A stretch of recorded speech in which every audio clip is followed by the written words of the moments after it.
Thank you. Kip Tom, former U.S. ambassador to the UN, was just a few yards from the former president when the shots rang out.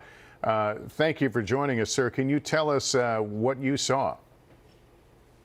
Well, I was just with the president a few moments earlier before he came on stage, and everything seemed like a normal day.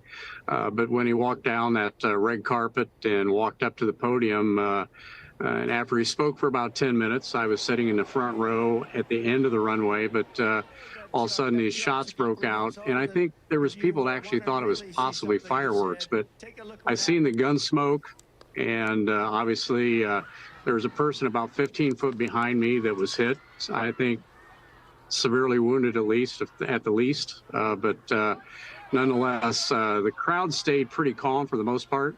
And but you know, it sounded like there was 6, 7 shots to start with, and then it seemed like there was a little pause, and then we heard a different caliber gun fired, which I assume is probably the Secret Service. But then I thought I heard another couple of rounds come off, but it felt like it was behind me. But it could have been the echo. Did you hear did President Trump say anything?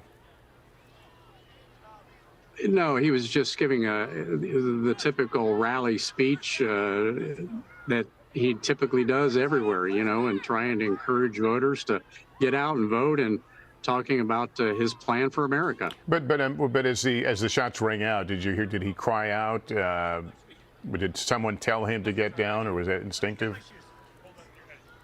Yeah, we heard that. We heard everybody say, get down, but I think he was already going down.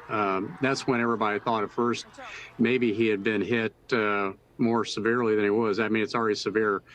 And let's face it, it hit his ear. It could have been a little bit closer. It could have been disastrous. But when he went down to the ground, then he got up, he put his fist up in the air or his hand up in the air. So we knew he was okay. There are presumably, at least it appears to be, a lot of people in that crowd. By now you have heard that one spectator was killed and others critically wounded.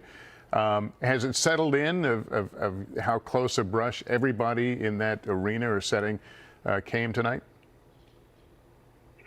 Yeah, you know, there was a lot. It was interesting listening to the people as they departed the scene, and you know, what was going through my mind, and of course being a little older than many of those that were there, but I was recalling the Kennedy assassinations and some of the other attempts that were made during my lifetime, and I was recalling those and thinking about those, and then moving forward to where we're at today, and we still have a problem with this. So it's shocking, but most people are pretty upset. There's no question about it. Understandably. Ambassador, thank you so much for taking the time being with us. We're glad you and yours are safe after this.